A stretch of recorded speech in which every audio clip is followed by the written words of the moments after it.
प्रिय विद्यार्थियों, राजकीय महिला महाविद्यालय सिरोही की इतिहास विभाग की इस क्लास में आप सभी का एक बार पुनः स्वागत है।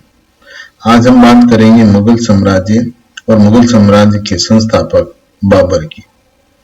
पानीपत के मैदान में 21 अप्रैल 1526 को इब्राहिम लोदी को परास्त कर तुर्क जलालुद्दीन बाबर ने भारत में मुगल सत्ता की स्थापना की, जिसमें लोदी वंश के अंतिम शासक इब्राहिम लोदी को खाना बदोश बाबर ने 3 शताब्दियों से सत्तारूढ़ तुर्क अफगानी सुल्तानों को समाप्त कर दिल्ली सल्तनत का तख्ता बदल दिया और मुगल साम्राज्य और मुगल सल्तनत की नींव स्थापित की।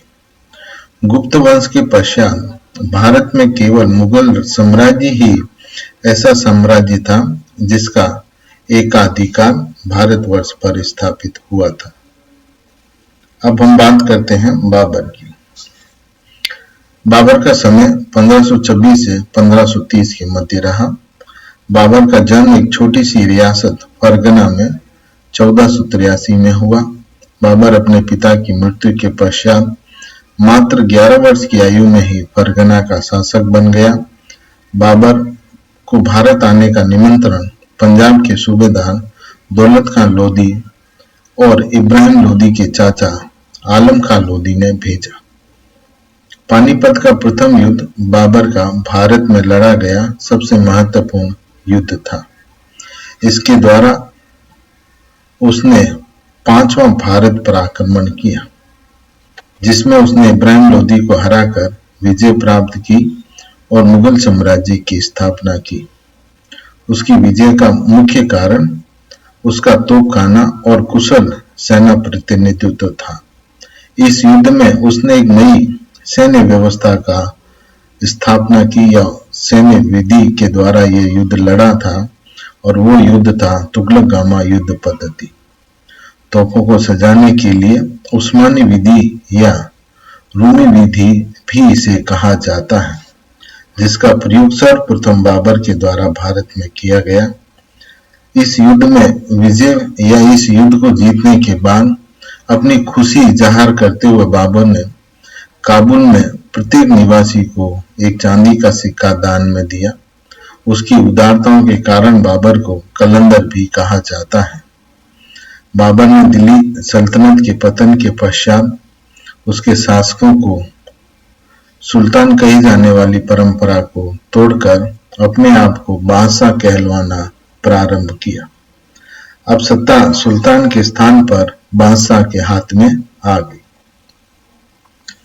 पानीपत के युद्ध के बाद बाबर का दूसरा महत्वपूर्ण युद्ध राणा सांगा के विरुद्ध 17 मार्च 1527 में आगरा से 40 किलोमीटर दूर खानवा नामक स्थान पर हुआ, जिसमें बाबर की विजय हुई।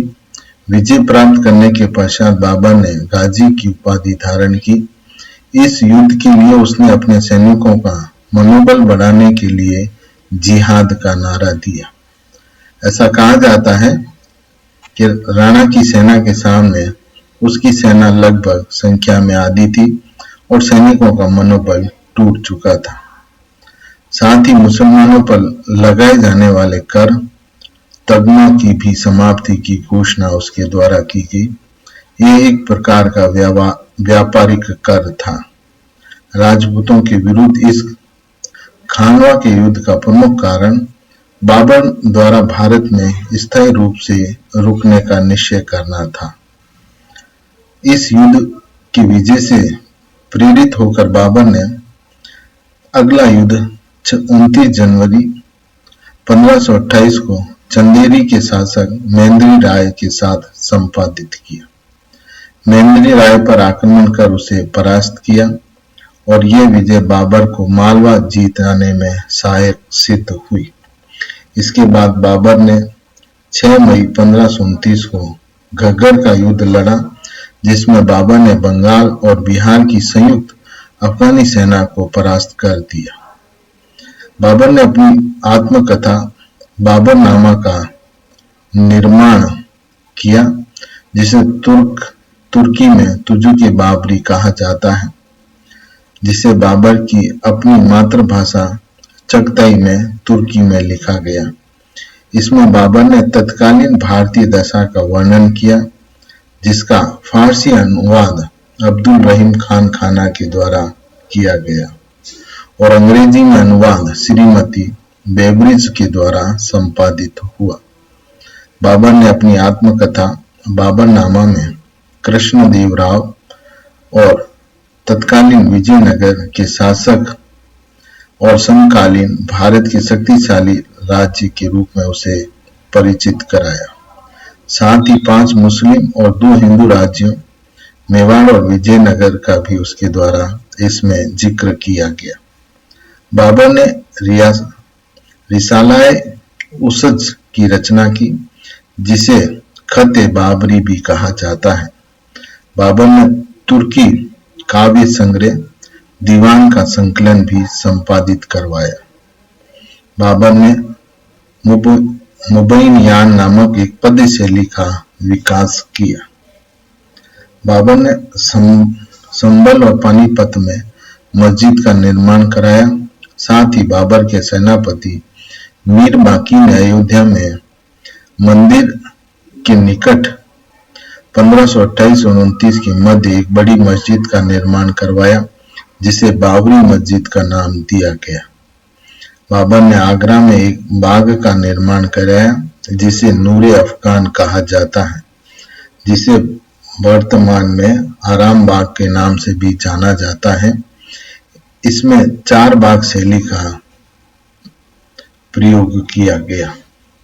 यही 26 दिसंबर 1530 को बाबर की मृत्यु के पश्चात उसे दफनाया गया, परंतु कुछ समय पश्चात बाबर के शव को उसके द्वारा चुने गए स्थान काबुल में ले जाकर पुनः दफना दिया गया।